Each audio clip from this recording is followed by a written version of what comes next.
안녕하세요. 또다시 힘든 시간이 돌아왔습니다. Y 선생님의 네 번째 질문, 삼위일체론은 뭔가요? 아무리 들어도 잘 이해가 되지 않습니다. 당첨. Y 선생님은 정직하십니다. 탁월하십니다. 어떤 사람은 삼위일체가 이해가 된다고 말하는 사람이 있어요. 유튜브에 보면 삼위일체론 이러쿵저러쿵 강의를 많이들 하십니다. 그런 사람들은 더 이상은 말하지 않겠습니다. 가톨릭에서는 삼위일체를 신비라 그럽니다. 신비라는 말은 모른다라는 말이에요. 봐도 뭔지 모른다. 알았으면 뭐라 그랬겠죠. 모른다라는 말을 하기는 곤란하죠. 봤으니까. 그럴 때는 신비다, 이런 말을 교회에서는 씁니다. 다른 데서는 이런 말 안 써요. 왜 신비다 이렇게 말해야 되는데 이게 신비다. 예, 그거는 못 알아듣는 말입니다. 교회의 언어와 성경의 언어는 많이 다릅니다. 우리가 오늘날 삼위일체를 가지고 시비를 거는 거는 이 칼케돈 신조에 나와 있는 말인데, 칼케돈 신조는 성부, 성자, 성령 세 분이 아니라 성부 하나님, 성자 예수 두 분의 관계에 집중되어 있습니다. 아버지와 본질이 똑같다. 사랑이 똑같다. 혈액형이 똑같다. 키가 똑같다 그러면 이해하기 쉬워요. 형제들이 다 그럴 수가 있으니까. 그런데 본질이 똑같다. 그런데 둘이다. 그런데 함께 움직인다. 무슨 말인지 몰라요. 자지간 이런 말이 있습니다. 지난 시간에 다 설명드렸습니다. 인터넷 사전, 여러분 공부하실 때 인터넷 사전 참조는 하지만 엉터리니까 조심하십시오. AI도 마찬가지예요. 그 사람들은 전문 신학자들이 아니기 때문에 그냥 상식 수준의 이야기가 온라인 사전에도 나와 있고 AI 사전에도 나와 있습니다. 그런 줄 아시고 조심하시기 바랍니다. 제가 삼위일체를 인터넷에서 쳐봤으니까 삼위일체 혹은 그 앞에다가 거룩이라는 말을 붙여서 성삼위일체 이렇게 보통 말하는데 셋이 한 분이라는 뜻이다. 3이면 3이고 1이면 1이지 셋인데 하나다. 이거 이해할 수 있다 그러면 정신과 가보셔야죠.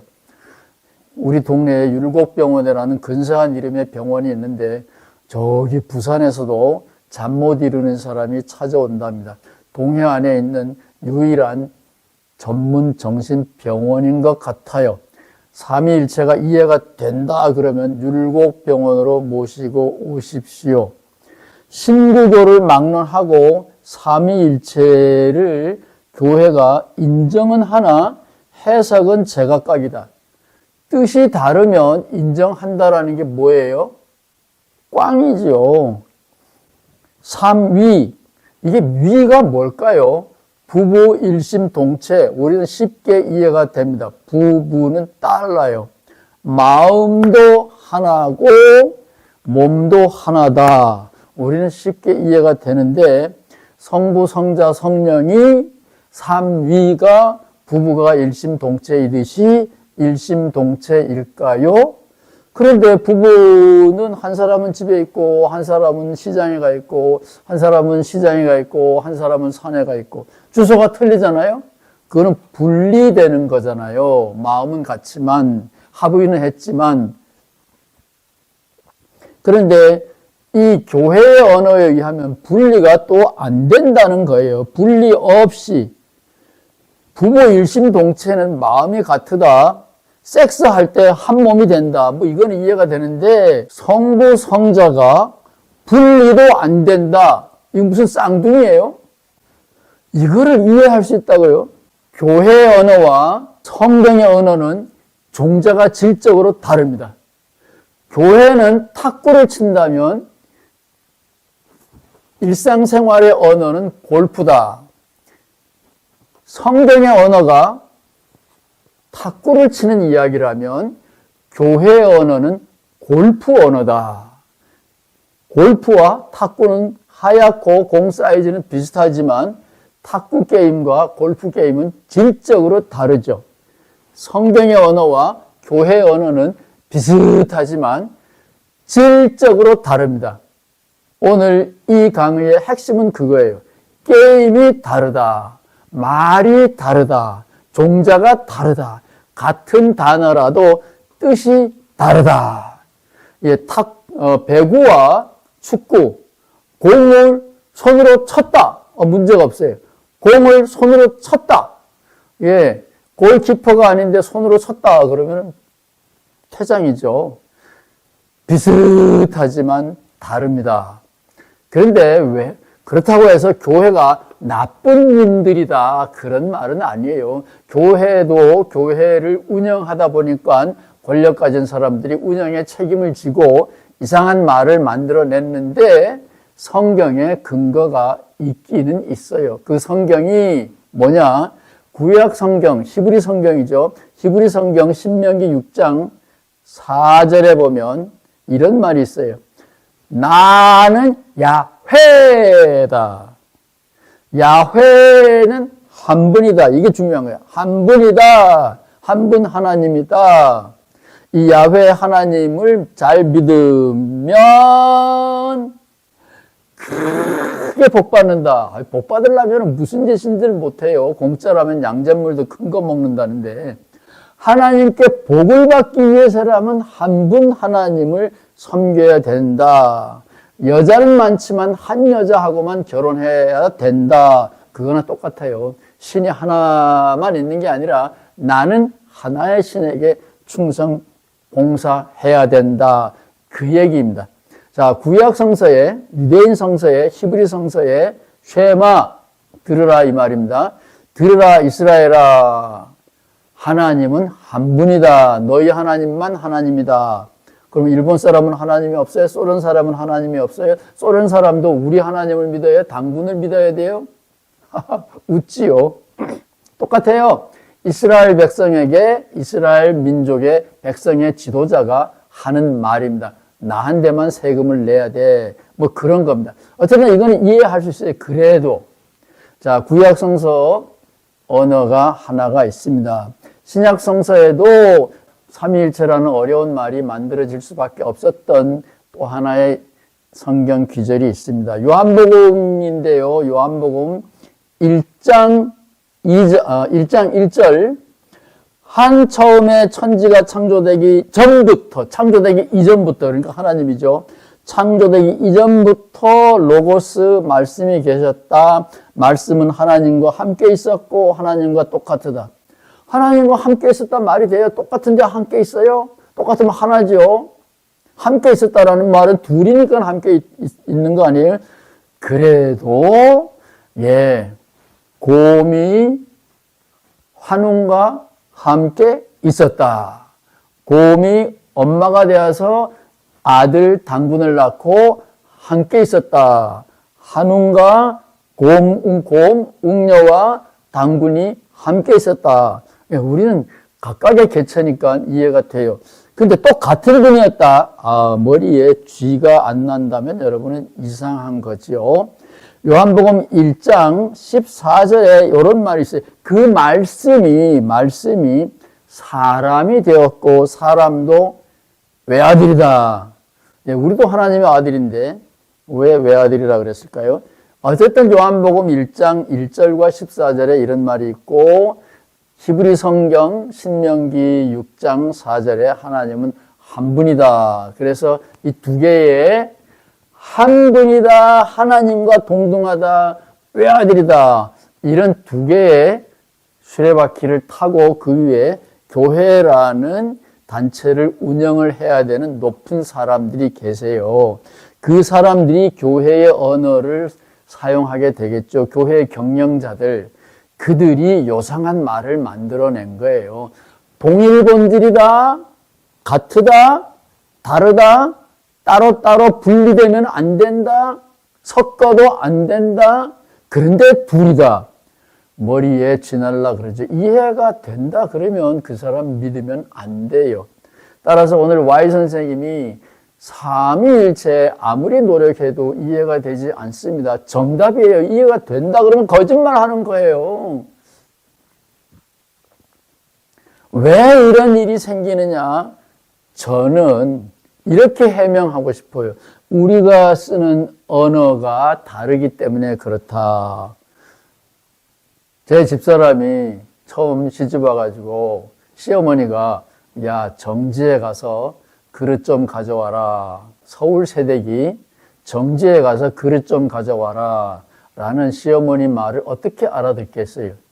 예, 못 알아듣죠. 한국말이라도 말이 통하지 않습니다. 그건 창세기 6장에서 신들이 화가 나가지고 인간에게 서로 말이 통하지 않도록 이 바벨탑을 무너뜨려서 그렇다. 바벨이라는 말은 혼란이라 그래요. 말이 통하니까, 마음이 통하니까 홍수가 또다시 날 때를 대비하여 높은 탑을 쌓았다. 홍수가 나면 그 탑에 올라가면 사람들이 살지요. 자구책을 구한 인간은 아무런 죄가 없는데 신들이 화가 나가지고 이 바벨탑을 무너뜨렸는데 야, 저 바벨탑을 무너뜨리려면 폭력을 좀 써야 될까? 현명한 신들이 70이 있었어요. 그 현명한 신들이 아이고 주님, 우두머리 하나님 걱정하지 마십시오. 제가 간단하게 해결하겠습니다. 이 사람은 아마 IT 전공인 것 같아요. 그래서 주파수를 혼란시켰어요. 언어를 섞거나 혼란시켜 놓으니까 돌을 달라 그러면 물을 주고 물을 달라 그러면 바람을 주고 뭐 이러니까 결국은 탑을 쌓을 수가 없어서 무너졌다. 언어의 혼란. 그런데 기독교는 출발점에서부터 이 바벨탑의 언어의 혼란을 의식하고 있었어요. 그래서 사도행전 2장에 보면 성령이 임하니까 바벨탑의 저주가 치료가 되었다. 오순절 성령 강림의 의미는 각각 다른 말로 알아들었다. 내가 말을 하는데 그 당시에는 AI도 없었는데 제가 말하니까 통역사도 없이 각 나라 사람들이 다 자기 말로 알아들었다. 이것이 창세기 6장의 바벨탑의 혼란이 치료가 됐다 그 말이에요. 치료가 되면 좋은데 지금 교회는 서로 치고받고 싸우죠. 치료가 안 됐어요. 여러분의 교회도 싸우죠. 정상입니다. 예수님의 제자들도 싸우죠. 정상입니다. 바울이 생긴 고린도 교회도 네 파로 나누어서 싸웠죠. 정상입니다. 사도행전 2장에 나와 있는 오순절의 성령 능력으로 바벨탑의 혼란, 저주가 치료가 된다. 소망사항이지 현실은 아닙니다. 교회 언어, 하나님과 예수님은 동일 본질인데 갈라설 수도 없고 혼돈되면 안 된다. 이 말과 신명기에 있는 하나님은 한 분이다. 요한복음에 있는 예수님이 하나님과 동일 본체다.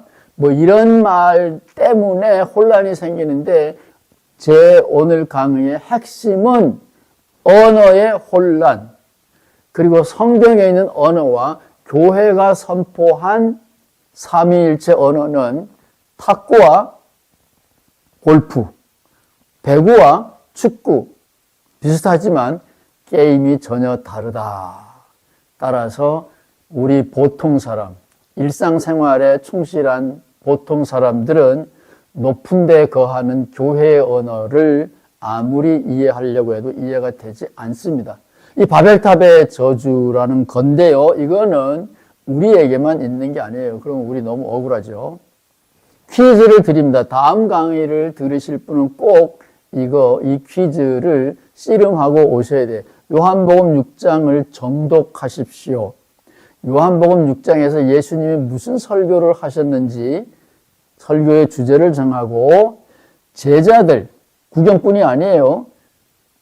그냥 한번 왔다가 가는 사람들 아니고 제자들이라 그랬어요. 제자들이 다수가 예수님을 떠나갔어요.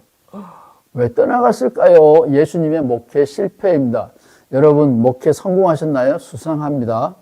진실하지 않은 데가 있는 것 같아요. 여러분이 성공한다면 그건 좀 수상한 거예요.